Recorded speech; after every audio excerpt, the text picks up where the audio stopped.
혹 네가 내게 말하기를 그러면 하나님이 어찌하여 허물하시느냐 누가 그 뜻을 대적하느냐 하리니 이 사람아 내가 누구이기에 감히 하나님께 반문하느냐 지음을 받은 물건이 지은 자에게 어찌 나를 이같이 만들었느냐 말하겠느냐 토기장이가 진흙 한 덩이로 하나는 귀 쓸 그릇을 하나는 천이 쓸 그릇을 만들 고난이 없느냐 만일 하나님이 그의 진노를 보이시고 그의 능력을 알게 하고자 하사 멸하기로 준비된 진노의 그릇을 오래 참으심으로 관용하시고 또한 영광받기로 예비하신 바 긍휼의 그릇에 대하여 그 영광의 풍성함을 알게 하고자 하셨을지라도 무슨 말을 하리요 이 그릇은 우리니 곧 유대인 중에서뿐 아니라 이방인 중에서도 부르신 자니라 호세아의 글에도 이르기를 내가 내 백성 아닌 자를 내 백성이라 사랑하지 아니한 자를 사랑한 자라 부르리라 너희는 내 백성이 아니라 한 그곳에서 그들이 살아계신 하나님의 아들이라 일컬음을 받으리라 함과 같으니라 또 이사야가 이스라엘에 관하여 외치되 이스라엘 자손들의 수가 비록 바다의 모래 같을지라도 남은 자만 구원을 받으리니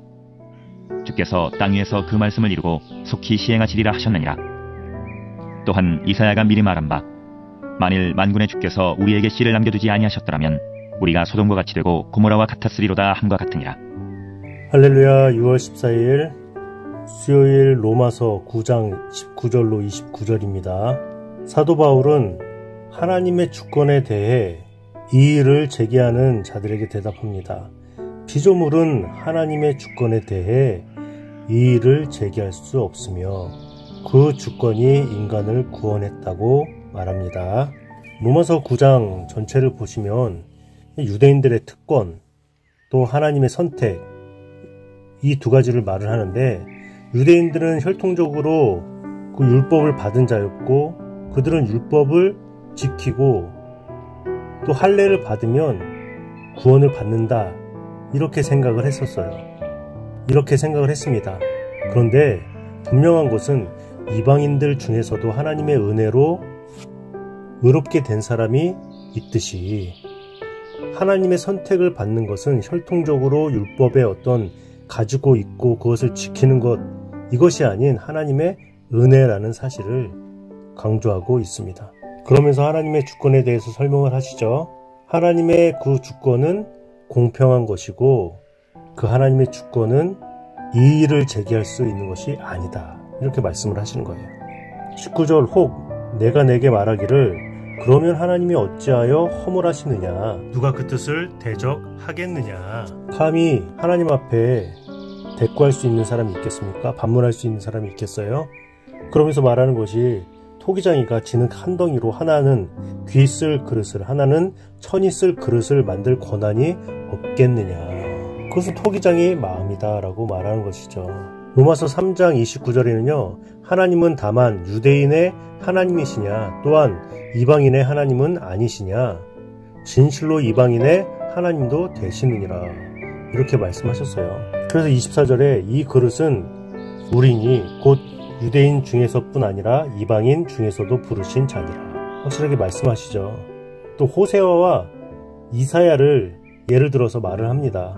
호세아 2장 23절에 말씀하세요. 내가 나를 위하여 그를 이 땅에 심고 긍휼히 여김을 받지 못하였던 자를 긍휼히 여기며 내 백성 아니었던 자에게 향하여 이르기를 너는 내 백성이라 하리니 말씀하시잖아요.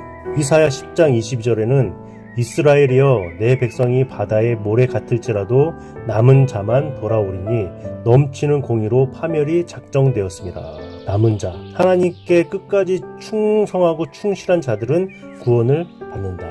이것은 단순히 유대인들에게 국한되어서 말씀하시는 것은 아니잖아요. 그렇기 때문에 하나님께 지음을 받은 물건이 어찌 하나님을 대적하고 반문할 수 있겠습니까?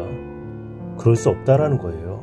모든 것은 토기장이 그것을 지으시고 만드시는 분의 선택에 따라서 나눠지는 것이다. 모든 피조물에 대한 주권이 누구에게 있다? 창조주에게 있다.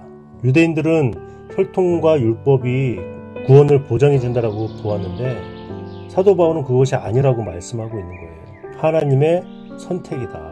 여러분 우리의 혈통과 율법에 사로잡혀서 하나님을 믿고 하나님의 구원이 내게 임한다라고 했을 때 얼마나 무섭습니까? 그런데 그렇지 않아요. 하나님의 은혜를 받는 자로서 내 뜻보다는 하나님의 뜻을 구하고 나를 만드시고 빚으시고 이끌어 가시는 그 하나님의 은혜 가운데 거하는 것 그것이 얼마나 감사한 것인지 몰라요. 놀랍잖아요. 나의 결정과 나의 선택은요, 어떨 때에는 무모하기도 하고 어떨 때에는 신뢰할 수 없는 결정일 때도 많아요. 그런데 하나님의 선택은, 하나님의 주권이 임하는 그 결정됨은 전혀 문제가 없는 것이죠. 완전한 것이죠. 그렇기 때문에 오늘 하루를 우리가 살아갈 수 있게 되는 것이 아니겠습니까?